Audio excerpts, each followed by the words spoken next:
What's up, everyone? Long time no see, but nonetheless, welcome to another edition of The Opinion.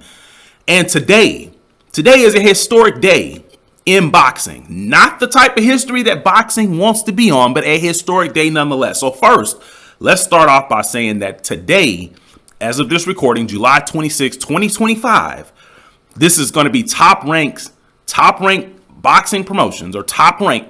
This is going to be their last card on ESPN. But more importantly, not only is it Top Rank's last card of their 7-year ESPN deal, this is going to be the last boxing card on linear television in the United States. And you'd have to go all the way back to the 40s or the 50s before boxing in some capacity was not on linear television. Now, for those of you all that don't know what linear television is, that just means, boxing on a regular TV network, a network such as, ESPN, ABC, NBC, HBO, Showtime, the list goes on and on and on. Boxing, at least until further notice, going forward, will no longer be shown on linear television in America. So how do you get boxing going forward from here? You're going to have to get on apps like Amazon Prime, Netflix, DAZN. That is where boxing is going to be at. You're also going to have to get on things such as YouTube. A lot of the Pro Box TV fights come on YouTube, in addition to Pro Box TV's app as well. So I want to talk about some of the things that I believe happened in terms of boxing and basically how we got here. Because a lot of times, even people that cover the sport, a lot of times people will kind of point their finger in one direction. And a lot of times people will point at the promoters. And yeah, the promoters have been around for a long time. So a lot of these promoters, Al Heyman, although he's not officially designated a promoter, but the Al Heymans, the Bob Arums, your Oscar De La Hoyas, Eddie Hearn to a degree. What's the only in America? I'm forgetting his name. I don't know why his name is getting by me. Don King. So a lot of people point the finger at these guys and talk about how bad they are at business and this and that. And I'm just not simply buying that. I'm not going to put nearly as much of the percentage in terms of how boxing got here on the promoters. And the reason why is because if the promoters were such bad businessmen, such unprofessional, why did boxing stay on HBO and Showtime so long? Why did NBC and ABC and all these networks take on the PBC when the PBC first came along? Why did ESPN re-up their deal with Bob Arum if he was such a bad businessman and didn't know how to conduct business and this and that? Because if you remember,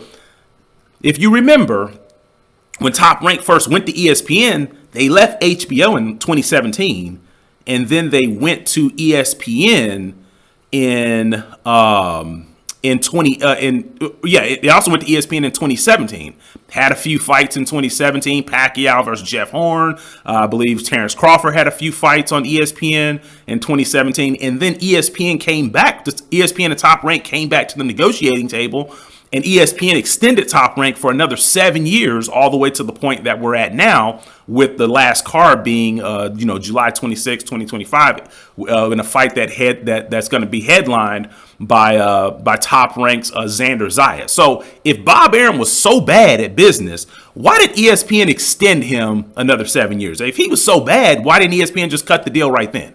And that's where you all's argument kind of falls on deaf ears. Now, and then you'll have people say, well, the PBC was so bad at business and their business model was so bad, that's why they got kicked off of Showtime. Well, if that was the case, why did Showtime, who was bought out by Paramount, by the way, who obviously had different ideas going forward in terms of what they wanted to put on their platform of Paramount Showtime, but if boxing was so bad, why did Showtime close the entire Showtime sports division that also included MMA, that also included other things that were on Showtime as well? So if they were so bad, why didn't they just get rid of boxing and keep everything else? That's where your argument has no legs. You're just talking to talk at the end of the day. You're just talking to talk.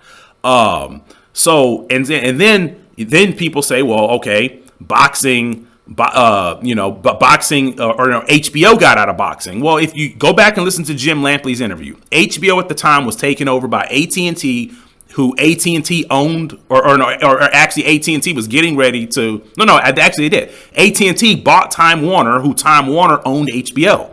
So when HBO was essentially taken over by AT&T did not have boxing in its vision going forward. Although the franchise was very successful, they didn't have that in their vision going forward, especially with Top Rank leaving. Golden Boy had then taken their act over to the app DAZN, and everything as well as the biggest star at that time, who was Canelo Alvarez as well. So basically, that's where you all's arguments kind of fall on deaf ears. I think the reason why boxing is where it's at, and the things that you all don't want to address. Here's the thing. Let's talk about the biggest elephant in the room. People cutting the cord over the last 15 to probably 20 years now, last 10 to 15 years, I would say. People have been cutting the cord with cable companies, or basically reducing their cable package so much to where people just are not watching TV on cable like that anymore. The main audience that is watching TV on cable is older folks, because they're not as up with technology, with the apps and different things like that. Then you also have to look at the demographics. The demographics of the audience have changed, right? And what do I mean by that? Go back 30 to 35 years when boxing was thriving, when you had people like Tyson and Holyfield, and then you basically were coming off of the era, or basically in the era of your Sugar Ray Robinson, or not Sugar Ray Leonard and Tommy Hearns and Hagler and all of these great fighters in the 80s into the 90s. The demographics of the people who were between 18 and 35, those are the older people now. And a lot of those older people are retiring. They're on a fixed income. They have to reduce their cable package, which means they no longer carry HBO or Showtime. So now these people, they're not going to see the fights. Also, that demographic of individuals, there was no UFC back then. So from a combat sports perspective, you either had WWF, which people knew wasn't real, and then you had boxing. And that demographic of people was more drawn to boxing. Why? Because the people who were around their age were the ones who were fighting. And that demographic was more drawn to boxing than the demographic today that is 18 to 35. The demographic today that's between 18 and 35, a lot more of them are drawn to the UFC, because the UFC has emerged over the last, I'd say 17 years. The last 17 to 18 years, give Dana White credit, the UFC has emerged. MMA has emerged. MMA was in the background. It was out of sight, out of mind. Nobody knew about MMA 30, 35 years ago, or in the 80s, the 90s, or even the early 2000s. So boxing was it. Now boxing is not the only combat sport on a major level anymore. They have to now compete with MMA. And, over the last, 10 years, boxing, since Mayweather and Pacquiao have really been, for the most part, inactive, boxing has been losing that battle to the MMA and the UFC, which is not something that boxing had to deal with back then. So basically, when you start putting together all of these different things, and then the last thing I want to point out is that over the years, we have not had an American heavyweight that has really been worth it for people to for the audience to become attracted to. And then ever since Mayweather and Pacquiao have been gone, you tell me who's the biggest boxing superstar. Canelo Alvarez? Okay, Canelo Alvarez, but he's not from America. And he somewhat speaks English, but the American audience is just not going to be as drawn to him as they would be an American who people find exciting and people find thrilling.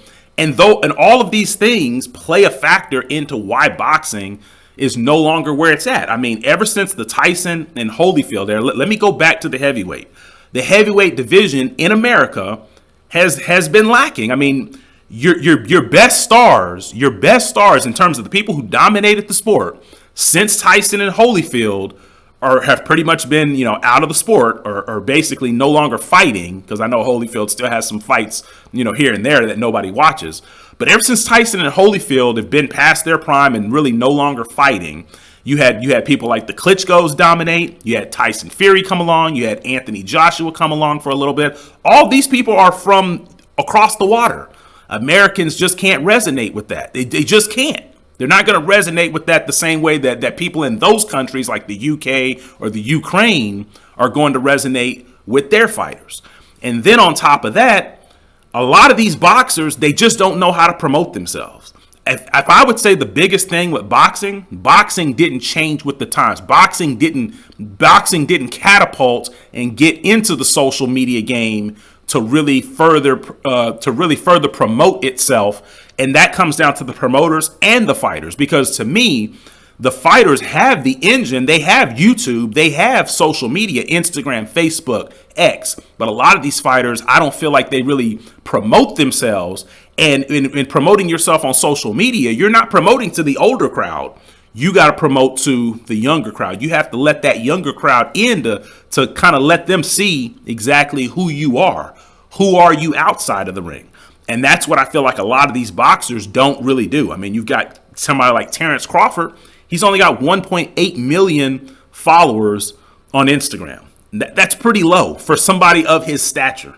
And, someone like Terrence Crawford, he just doesn't captivate a crowd. Shakur Stevenson doesn't captivate a crowd. Gervonta Tank Davis, he somewhat captivates a crowd to an extent, but then Gervonta doesn't always take the fights that people want him to take as of late, and everything as well. So, like I said, you can basically point to a lot of things. People talk about, boxing's on pay-per-view too much. Well, what are UFC's biggest events on? Pay-per-view. But I would say that UFC is, like I said, Dana White's been able to do a good job of captivating that, but also UFC is a different sport. It's a more violent sport, and that it's going to be easier to draw people to something that's a little bit more violent than a boxing as well, which is why people love Tyson. Because Tyson had a violent style. Didn't matter who Tyson was fighting. If they knew Tyson was going to come forward and he was going to be thrown with bad intentions to try to knock somebody out, and that is why people were gravitated to Tyson. That same analogy or theory is why people are gravitated to the UFC. It is a very violent sport. Another sport that's on the come up now is bare knuckle boxing, BKFC. Just mark my words. That is going to be a sport that is going to continue to grow and grow from an audience perspective, because it is a very, very violent sport. So at the end of the day, I think all of these things play a factor much more than bad promoter being greedy, promoter doesn't know how to do business. If that were the case, boxing would have been off TV long time ago. So all of these things that I named in terms of the demographics, people cutting the cord, boxers not being able to promote themselves and adjust to the times of social media, and basically the lack of an American heavyweight, because the higher you get up in weight classes, when you start getting up to middleweight, light heavyweight, and heavyweight, you see less and less American fighters who are actually ranked in the top 10 and that are actually holding belts as well. So all these things matter as well. But anyways, drop your comments down below. Let me know why you think boxing has gotten to the state of where it's at today. And what do you think can be done about it? Me personally, I don't think anything can be done about it. I'm just going to close out by saying that